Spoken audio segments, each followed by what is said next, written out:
The New York Yankees just had their worst season in 31 years and missed the playoffs for the first time since 2016. I really hope the Yankees turn things around fast, but this is just my honest opinion. They're not going to as long as Brian Cashman is the GM and Aaron Boone is the manager, because they're just too stuck in their ways and let guys get comfortable way too easily. There's no accountability on this team. How the mighty have fallen. How the standard for the most storied franchise in American sports used to be championship or bust. Now mediocrity just seems to be accepted within the organization. It seems like the fans care more than the organization does, and that's sad. George Steinbrenner cared a lot about the fans, and he understood a team is not a team without its fans. It doesn't seem like Hal Steinbrenner will ever get that through his head as long as his pockets are full. What's next for the Yankees? I hate to say it, but I can only see this team being in purgatory. If they want to avoid purgatory, it's best to just tear this thing down and start from scratch. Fire Aaron Boone, Brian Cashman, and the entire analytical department, but that's obviously not going to happen. Hal Steinbrenner is content with mediocrity. If he was more like his dad, Boone and Cashman would have been out the door years ago. I'll talk about why these guys need to go and where to go from here. The Yankees announced that Aaron Boone will be back when he's been horrible for years. He rarely holds anyone accountable, doesn't know when to make pitching changes, can't keep the same lineup for more than 4 games. The team is extremely undisciplined and plays low IQ baseball on a regular basis, yet he continues to keep his job when most people who are as bad at their job wouldn't even last 1 year, let alone 7 and counting. In fact, let's be real, the only reason Aaron Boone was even offered the job in the first place is because of one home run that he hit 20 years ago. Don't get me wrong, it was a historic home run, but that was 20 years ago and he stunk in the rest of that postseason. Yet here he is now, absolutely terrible as the Yankees manager, and the Yankees have had winning seasons in spite of him for several years. The San Francisco Giants didn't even let Gabe Kapler finish the season, and he was manager of the year just 2 seasons ago. It should not be hard to move on from Aaron Boone at this point. All he's good for is entertaining ejections. While Laz Diaz got a lot of calls wrong in that game, that third called strike was correct, and so was telling Aaron Boone, no, you stink. The Yankees are likely keeping Brian Cashman too if they're keeping Aaron Boone. What the hell has Brian Cashman done to keep his job for this long? As bad as Aaron Boone is, the Yankees' problems go beyond Boone because Cashman's the one who hired Aaron Boone in the first place and is still giving him all the passes in the world. Cashman's the one who did a piss poor job constructing this roster by having too many righties and not enough contact hitters, deciding to bank on Aaron Judge having another historic season, only for him to miss 2 months due to injury, spending money in the wrong places like giving Aaron Hicks a 7-year deal after a couple decent seasons, and he was clearly not mentally tough enough to handle the pressure in New York once he got paid, or Josh Donaldson, who's completely washed up. Although I was excited when DJ LeMahieu was re-signed initially, he was clearly a mistake too, as his career has gone on a downward spiral ever since. His bat speed is gone and he can't stay on the field anymore. I hate to say it about Giancarlo Stanton, but he's looking like a mistake too. He didn't seem like one at the time he was acquired, coming off a 59 home run season in which he won the MVP, but now he's an absolute shell of himself, and you still have to pay him a lot of money until 2028. I also don't understand why he thought Jake Bowers or Franchi Cordero or Billy McKinney would actually help this team win games. Whatever this team does in the offseason, I just can't get my hopes up for anything they do anymore. Wow, was Carlos Rodon a disaster in his first season as a Yankee, and doesn't seem to be very good at taking criticism either, something that's essential to succeed in New York, given how tough the fan base and the media are. Seeing how the trade deadline went, I'm not expecting any major changes to happen, and if they are to happen, I find it really difficult to be excited at all, as long as Brian Cashman is the one making the moves. I don't think the Yankees will trade Gleyber Torres because I have a very hard time believing the Yankees Yankees are any longer really doing whatever it takes to win. However, I think at the very least, they should listen to offers for him. He had a second half resurgence offensively, and he's 26, so his value is pretty decent right now. I wouldn't mind moving on from him because of his piss poor base running and defense though. Alfonso Soriano was traded, and the Yankees didn't give Robinson Cano the offer he wanted. Both were significantly better than Gleyber Torres, so what makes Gleyber so untradeable? For the second highest payroll in Major League Baseball, and consistently being towards the top among highest payrolls in Major League Baseball, yet they've won just 2 championships since the turn of the century and haven't been to the World Series since they won their last one in 2009. I can't understand how Brian Cashman just keeps getting so many passes. It's safe to say the whole narrative that the Yankees bought their championships is not true. Let's be clear about one thing.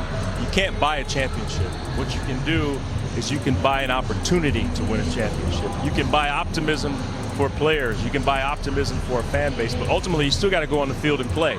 And it's difficult to win. That's why you celebrate when you win, because it's difficult to do. So just because you have a high payroll doesn't guarantee a championship. They've had the money to buy the opportunity for a championship, but other than Babe Ruth, Roger Maris, Paul O'Neill, and Reggie Jackson, everyone else you see in Monument Park was a homegrown star. They've had the money to keep their homegrown stars for the long term, but just going on a spending spree without developing your own guys is not ideal in any sport for how to win a championship. The Yankees have done a horrible job the last 2 decades with developing their prospects outside of Robinson Cano and Aaron Judge. It took until guys who weren't playing well anyways to get hurt for the prospects to even have a chance. When they finally did have a chance, the team was 17-11 in the last month of the season. Obviously, Aaron Judge's return to the lineup had a lot to do with it, but the youth movement sparked some life into this team just too little too late for the season. Aaron Judge even recently said about the analytics, "We may be looking at the wrong numbers." Yeah, you probably are. The captain of the team saying this should open the eyes of the analytical department. Analytics can be used as a tool, but you cannot build your team on analytics alone. You have to make adjustments when what you're doing isn't working, and the Yankees don't. Batting average still matters. A-Rod pointed this out recently, and he's right. I completely agree with this. First of all,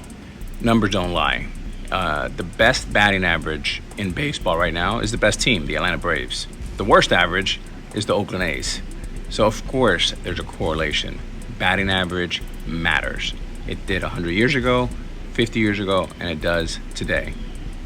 The Yankees, second to worst batting average, second to last in runs scored, 8th most home runs. Yeah, this home run or nothing approach that the Yankees have had for years is even less effective now with the guys getting older. In the past, it won the Yankees regular season games, but it never got them past the ALCS when having to face tougher pitching. Now this team is not even in the playoffs because they just don't ever change their approach. Since 2017, the Yankees have only been top 10 in batting average twice and top 5 once. The home run or nothing approach, it's like a broken record at this point, but we still have to talk about it because that's what this team has been for years, and it's not going to win a championship. The Atlanta Braves, who had the best regular season record this year, may have led the league in home runs. Thing is, they also led the league in batting average, on base percentage, slugging percentage, and have the 26th fewest strikeouts. The Yankees only have a better batting average than the rock bottom Oakland A's, who've been historically dirt cheap for decades. I need more money, Steve.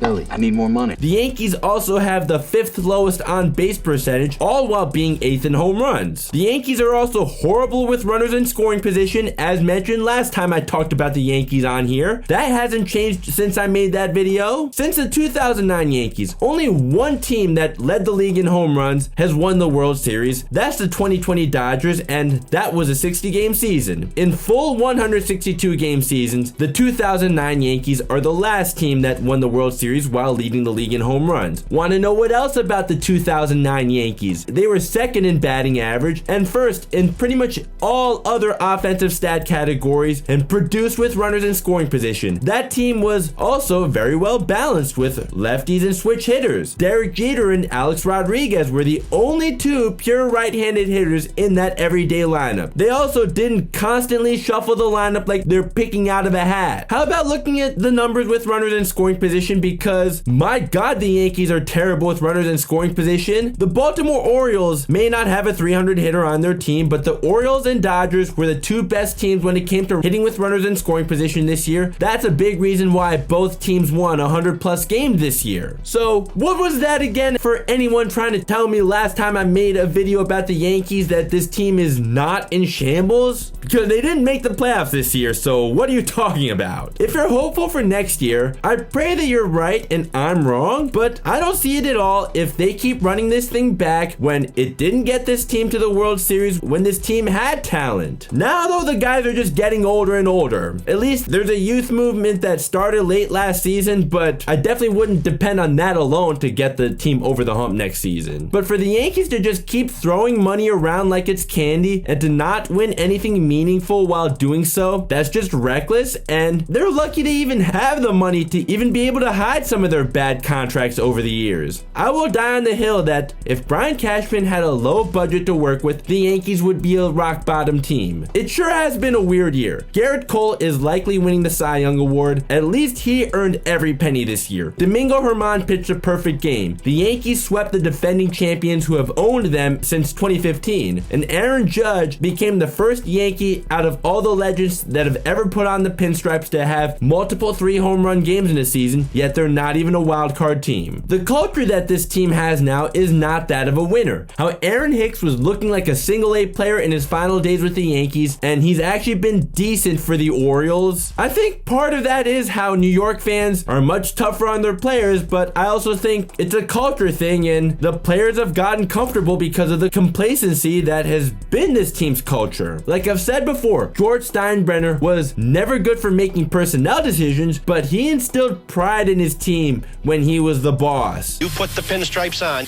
you're wearing tradition and you're wearing pride. It was championship or bust under him, but certainly not anymore. The sense of pride needs to return to the Bronx. I also found it very unprofessional the way Harrison Bader found out he was put on waivers while watching ESPN during his lunch break. Why is it so hard to just go up to him and say, hey, we appreciate your services, but we're putting you on waivers. You're still a Yankee for now, and we hope you can do the best you can while you're still here, and when someone else claims you, we wish you the best. But instead, he had to find out while watching ESPN during his lunch break. That's really classy. As if last year not telling him before he arrived at the ballpark that he's leading off in a playoff game wasn't bad enough. I have no problem with him not being a part of the Yankees' future because he's not a good hitter. I still think the Yankees should have traded him at the deadline, even if you can't get a top prospect for him, because he can at least provide really good defense, which gives him any value at all. Just tell him face to face that you're moving on from him, not have him find out while watching ESPN. Now about the prospects, it took until September for any of them outside of Anthony Volpe to have a real chance, and in a bigger sample size, would they have saved the season? Probably not, but there was nothing to lose by giving them a chance. Jason Dominguez, Estevan Florial, Austin Wells, Everson Pereira, Ben Rortvedt. Only Jason Dominguez really performed at all out of all these guys, but we need to look at the bigger picture. The Yankees have a really bad tendency to bury their prospects in the minor leagues. While not every prospect you bring in will be on your major league roster, that should always at least be the intent when you bring them in, and then you make the adjustment from there if they're not good enough, or you have a great team in place with one missing piece that can help you immediately, like the Astros did with Justin Verlander in 2017. I was told recently a rebuilding process won't be accepted in New York. What about in 2016 when the Yankees were sellers at the deadline in what was supposed to be a lost season, only for them to barely miss the playoffs and then make it to Game 7 of the ALCS a year later? How about in the 90s? The Yankees were the team of the decade, but obviously for the latter part of the decade. They sucked in the early 90s, but rebuilding in the early 90s happened to be well worth it, wasn't it? So that's all for now. If you enjoyed this video and also think the Yankees are way overdue for big changes, a like would be really helpful. Please consider subscribing and turning on notifications so you never miss another video. Links to my social media are down below. Hopefully, Aaron Judge will not be the new Don Mattingly, a great Yankee who never won anything meaningful, but I'm afraid that's what's going to happen. So here's my last video and the video that YouTube recommends. Whichever one you click, I'm sure you'll enjoy it. Thank you so much for watching, and I'll see you in the next video. Peace.